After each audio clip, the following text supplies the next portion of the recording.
The FNCS Last Chance Qualifier is officially over. We now know the final 5 duos in Grand Finals. I'll break down the whole cup for you in this video, but let's start off by talking about MrSavage and Trooly, because they did it. They qualified for Grands, they got their game win, and I have to say, they look so much better than they did the other day in Heats. It was a huge improvement. They looked really solid off spawn. They beat Tayson and Murstache 3-1 over at Frosted Flats, and honestly, everything about their game was more assured. They looked far more confident. In the game that they were able to win, they took height in a textbook way and they held it beautifully, withstanding a challenge from Reason and Khan, keeping their advantage successfully. And let me just show you a clip of them getting their game win that qualified them for Grand Finals. Looks like there's still a duo alive though, so it could be a 2v2. We need Savage to win. We do need Savage to win. This could be the moment, chat. Storm sickness still raging on. They've got to make the move now. They're out of builds and they're going straight in for the fight. One heal in for Savage. They're so close and they've done it. MrSavage and Trooly are in the Grand Finals. Now look, the key thing to note is that they played so much better in this tournament than they did in Heats. Their endgames were far cleaner. They weren't getting pre-edited. They weren't making shaky rotates. They weren't making weird decisions. Everything just felt a lot more deliberate, a lot more thought through, and I really enjoyed watching them in this tournament. It's evident that they worked super hard to eliminate all the mistakes from Heats. They stayed up playing off spawns against Velo and Zynox until 6 AM, clearly showing how much they wanted it, and the work did pay off. So fair play to both of these players. Trooly played exceptionally well as well. I do want to give him the credit he deserves. He had a really good solo clutch in game 3 where he went down ridiculously early and nearly was able to fashion a win, so credit to him. And listen, this duo, I was fairly disparaging about them in my most recent video, titling it MrSavage Has a Problem, because they did have a problem. They were struggling in the end games. They didn't get beyond 15th in any of the 5 matches in their Heats, and well, they've clearly gotten over that issue pretty quickly, so fair play to them. Yes, you could argue that maybe they could have faced a bit more aggression when they were on height. There was a part of the game where they didn't have any materials and no teams tried to challenge them, but you know, you can only play the game that's put in front of you, and I did think they played it exceptionally well. Now of course they have made Grands. Savage never makes it easy for himself. This is the 2nd season in a row where he's been eliminated from Heats but has still found a way to have some success. Of course, he qualified for the Summitland via the second chance qualifier last season, and now following that up with a win in this tournament. Really impressive stuff. And they haven't actually marked the POI. They are the only team that we don't know where they're dropping for Grands, so as soon as we know that, you'll be the first to know. Follow my Twitter at SpudsOn to find that out. But I just want to reiterate, the narrative around these guys was fairly negative a few days ago. I was criticizing them. I wasn't sure if they had it in them, but clearly they had some tricks up their sleeve. They looked way more assured. They looked really commanding in this tournament, and I was super impressed by what I saw. So fair play to them. Now, of course, the last chance qualifier consists of 5 games, meaning we had 5 game winners and 5 teams qualifying for Grand Finals. Before I get into the absolute insanity of the final match, let's talk about the first 3 game winners. Game 1 was won by Wheat and Sined, the Russian/Ukrainian duo. It was a really impressive match from them. Wheat was a solo for much of the end game, and he 1v2'd Tayson Kami in the final battle to secure the victory royale. Fair play to him. I mean, I don't think anyone really predicted these guys to do well. They were contested on the map, but I didn't see them featured in a single prediction, so fair play to anyone that did back them. Tayson Kami came second, and that was their one and only opportunity to win a game, and that is the nature of the last chance qualifier. You have to take your chance when it comes. Realistically, you're probably only going to get that deep into the end game in one of the 5 matches, and if you miss your chance like that, if you can't make the 1v2 count, then that's the fine lines that separate the best players. And shout out to Sined, because he finally got given a break. In Major 1, he got disqualified from the Grand Finals for using the banned drop calc application. He recently got disqualified from Heats for using an exploit, but now at long last he is in the Grand Finals and he is there to stay. So fair play to him and Wheat. Now let's move on to game 2 and 3. Game 2 was won by the Italian duo of Bimbo and Radion. Fair play to them. They were the only team that stayed up as a duo in that endgame. Everyone else was was playing solo FNCS, and Bimbo and Radeon were able to close out a routine victory. Tayson and MrSavage were the duo that came second in that game, and ultimately that represented their biggest opportunity. It was the only game they won off spawn, and they just couldn't quite make it count, and in the end they were not able to win a game, so we won't be seeing them in the grand finals. A real shame for Gentlemates fans, and unfortunately it doesn't get better, as I will discuss later in the video. Game 3 was won by Wi-Fi and Borsuk, the Polish duo, yet another Polish team in grands. A very good time to be a fan of Polish Fortnite. Fair play to them, they also put in a great performance to get the win. Now, let's discuss the absolute chaos of Game 5, and I think the best way to do that is simply to show you me watching it. Just take a look at how this endgame went down. And right now, Izzy and Nosif are looking like the favourites. It's a very strong height hold. I would like to see how many materials they have, but so far I'm impressed with them. And Reason and Khan look like they're about to fall after such an aggressive 5 games. They've made their mark on this lobby. I've been super impressed with the way they've played, but when it's come to the end games, they haven't quite been able to convert them into wins. Gordetti and Zeiss were on the backside of the zone there. Maybe they're planning a height retake. Izzy and Nosif need to be aware of that. And Gordetti and Zeiss look for the chop, as I called that. But it looks like Izzy and Nosif did survive.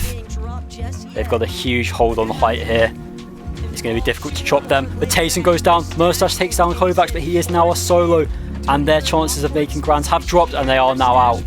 And it's disaster for Gentlemates fans. I can't see Akira and Karama. It looks like they must have gone down as well. Disastrous if you are an M8 fan. Yapko and Pan's are still alive though. Battling Gordetti and Zeiss, the Spaniards. Zeiss jumps in, gets taken out by Yapko. Not good news for the Spanish fans. Good news if you're a Nebs and Nathan fan though. Panzer Yapko, they have gotten much better as this tournament has gone on. It was a slow start, but we have seen them warm up, we have seen them improve. Another elim for Panzer. And Vexy and Catchbee go down. iFrozy and Chucks on the low ground. Trying to claim space, they're going to run into Panzer any second now, and Panzer is very low, he's boxed up. And he does go down, but not to Chucks. We need to see how Izzy and Nosif are doing on height. Right now, it looks like all the teams on the low ground are neutralizing each other. They're cancelling each other out. Khan is somehow still alive as a solo. He's got 200 HP. How on earth has he managed that? He's got to go past iFrozy and Chucks. It's a full duo. It's a gargantuan ask for Khan, but a player of his quality, it could be on the cards. Izzy and Nosif still on height. We do need to see that. Praying for a Yapko win, it could be on the cards here. Watch Reason still somehow call for LAN. Yeah, you never know.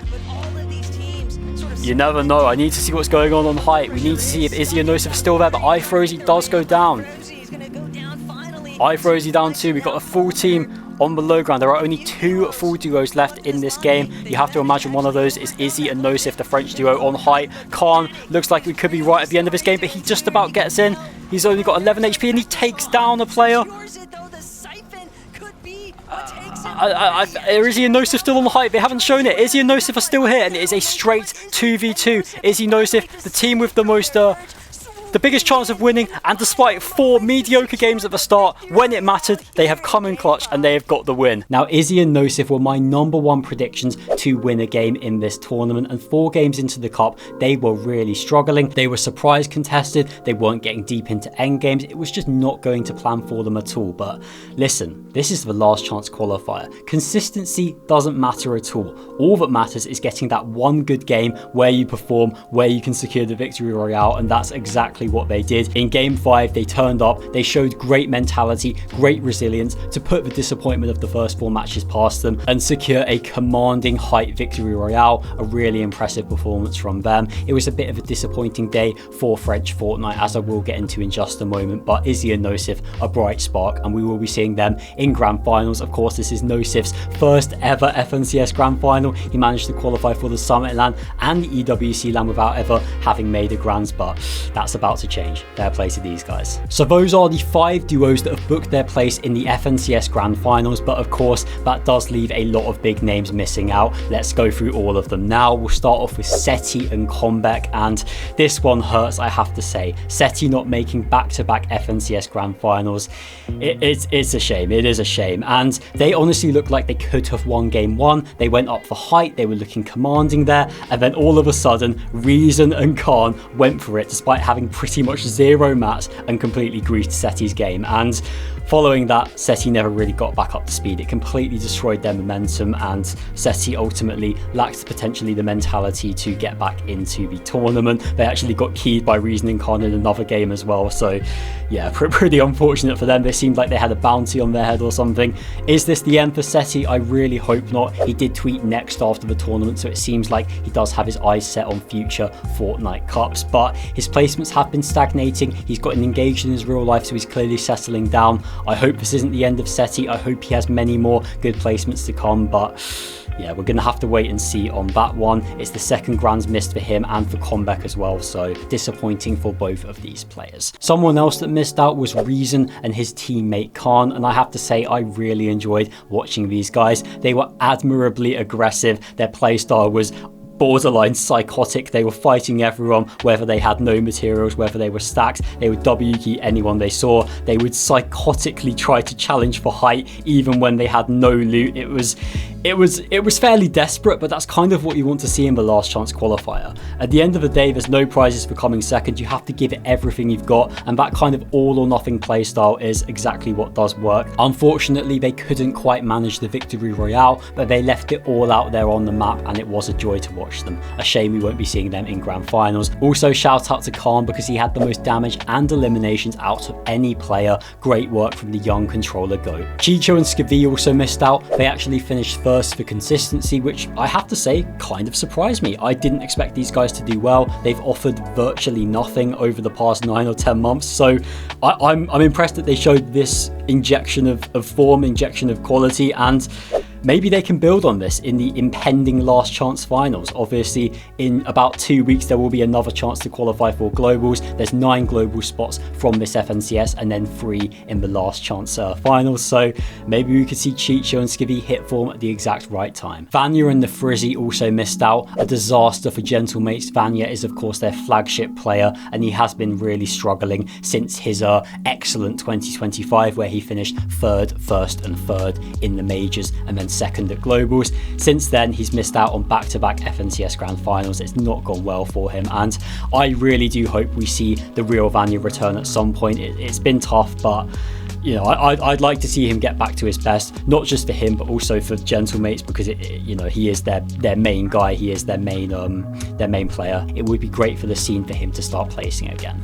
Akira and Karama also missed out, so it's more bad news if you are a Gentlemates fan. Marius is the only European representative of that organization in Grand Finals. Akira and Karama really should have won game 2. They had max mats, they had mythic loot, but they somehow managed to go down ridiculously early considering their favourable situation. So yeah, a bit disappointing from them. I mentioned it was a bad day for France, and that's because Skyjump and Mumsy also failed to qualify.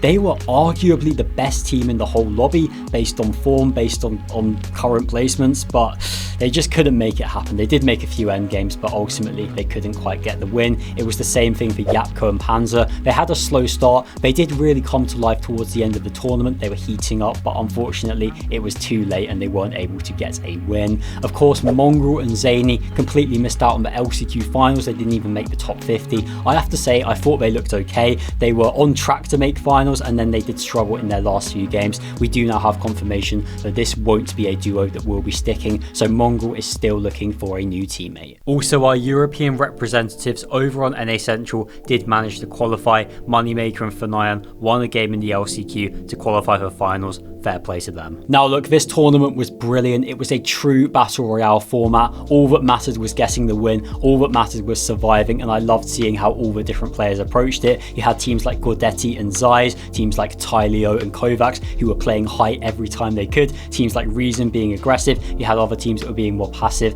It was great to see all those playstyles converge, and I really enjoyed this tournament. So now we've got FNCS Grand Finals this weekend, and if you want to stay up to date with that, then please subscribe to this channel because I cover everything to do with European Fortnite. Thank you very much for watching this video, and I'll see you in the next one.